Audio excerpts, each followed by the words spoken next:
Okay, Josh. We saw a few things with the wannabe certified instructors group. So I'll go over those quickly. First of all, we can see that your left hand grip is quite weak. This could give you a hard time not flipping, not rolling at all, and conserving your lag.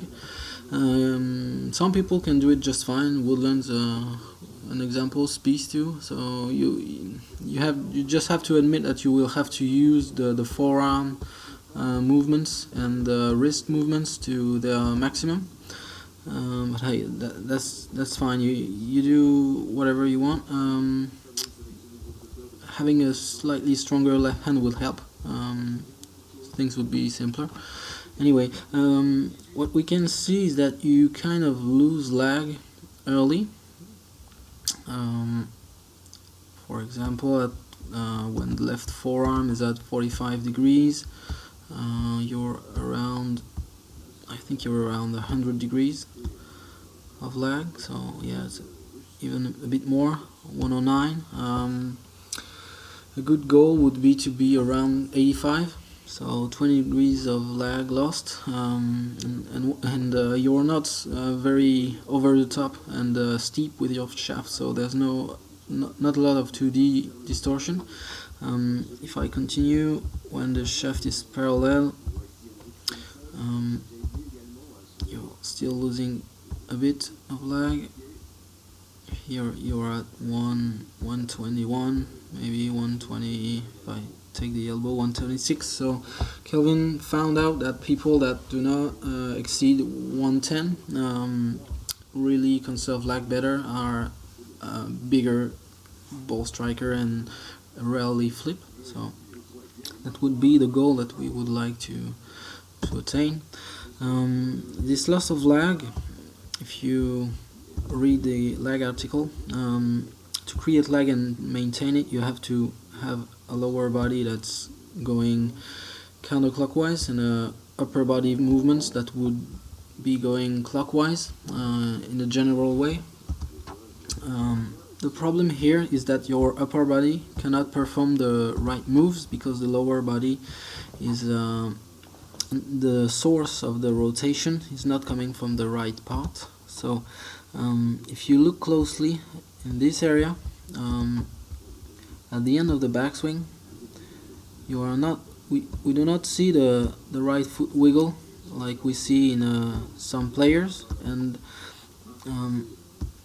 at the start of the downswing, we can kind of see that you're pushing on the inside of this foot with the right hip going internal rotation early instead of having a squat move. So I'll just roll things so you can see it better. So pelvis moves quite a bit that way. That's too much because the left hip comes and goes beyond the left ankle. So that's too much. It gives you a hard time rotating. So it's not an ugly slide, but you're definitely sliding slightly too much. Since you do not have a belt, we cannot see, but typically there will be right pelvic tilt involved in this right side push, internal rotation of this right hip, and there's also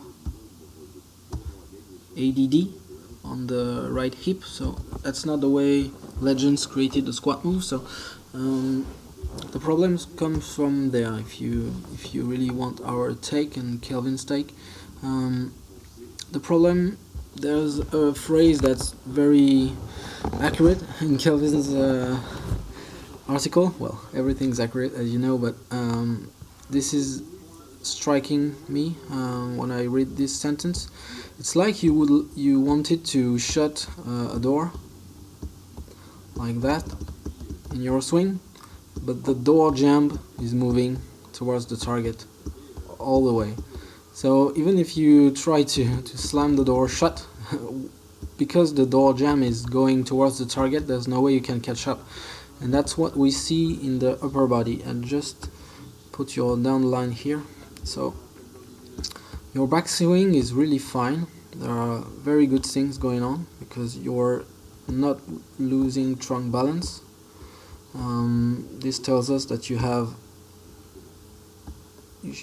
correct lateral bend, your shoulders are steep, the club is not too deep. Anyway, the backswing is fine, but because you push so much with the lower body, what we would like, the elbow move and everything, cannot catch up, and you end up with it's not technically stuck because the movements is in your shoulder is doing the right things, but since the lower body is moving so much towards the target,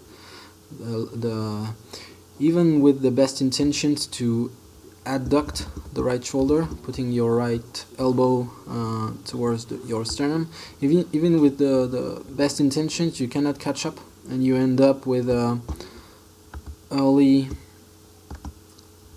right elbow extension, and this gives you a hard time maintaining lag. And as you know, this is setting up shoulder protraction, shoulder internal rotation, right elbow extension, and right wrist flexion. So that's really a set of moves that we do not like to create lag and to maintain it. So the main problem is the lower body pushing on this inside of the foot. So there are a few remedies that you can try.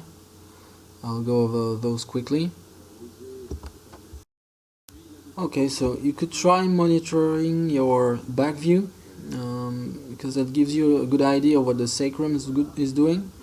I think you're not lifting the left heel, but anyway, if you were slightly lifting the left heel, you could also analyze this left foot move, because if the origin of the rotation comes from the spine engine, which would be lumbar lordosis and right lateral bend, if you have those two moves, typically the left heel will replant from here. It will replant closed or pigeon-toed. Sorry.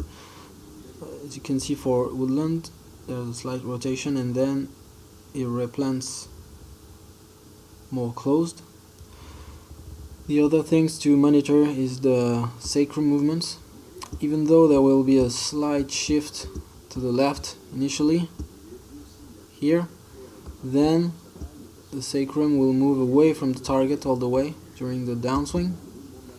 Well, this is a driver swing, so this effect is even more visible. With an iron it will be slightly toned down, I agree, but from where you're coming from, there's no way you will be able to exaggerate this movement. So try to have the sacrum moving slightly left and down. Well, that would be left pelvic tilt anyway.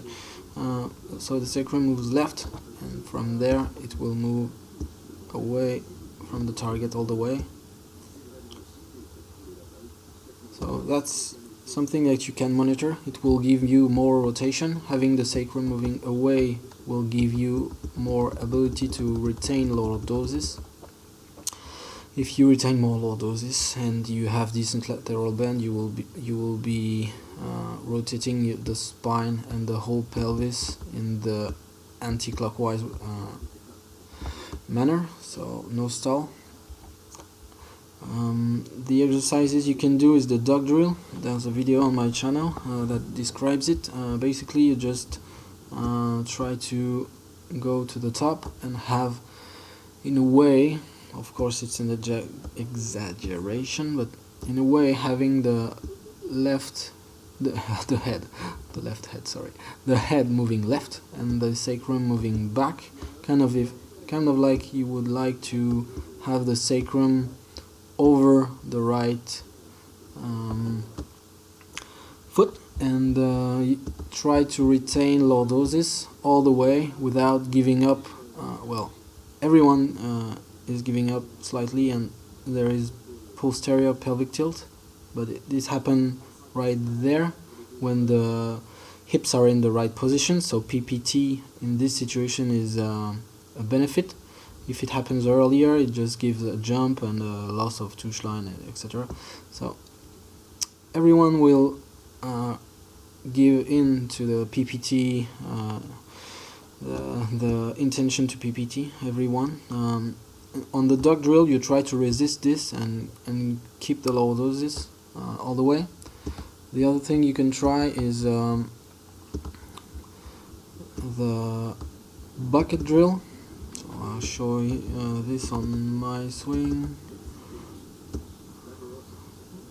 Okay, so you basically set up a pile of buckets, or you can also try to have buckets upside down, like one bucket here and one bucket there, and you try to touch it with the left arm strings. So this is my attempt. I'm getting close. I'm not getting there, but you get the idea. This bucket should be slightly back. In your practice swings, you can make sure that you are able to touch it. You will be frustrated once you realize that you didn't touch it, but anyway, you get the idea. So the idea is to have the sacrum moving there, having the left hip going into flexion like this, so back and away from the target, and that's pretty much it. So there's the duck drill and also the bucket drill. This will ensure that you do not slide.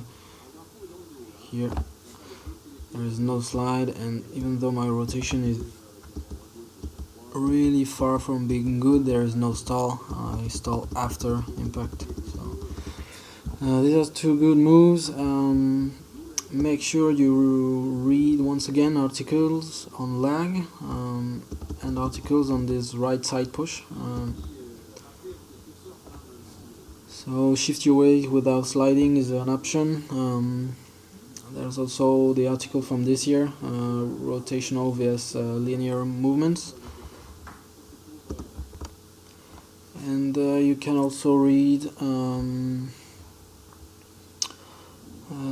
why losing your, I don't know, that's the spine engine, of course, the lumbar lordosis, the lateral bend article. You can also look at fixing your slice and OTT swing. You can look at losing your spine angle, everything like that. So you will have a demonstration of the duck drill.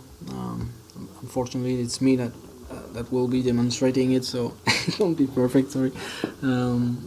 Anyway, if you have questions, if you do not see this right foot push, or if you have misconceptions that you would like to erase, let us know and we'll work on it.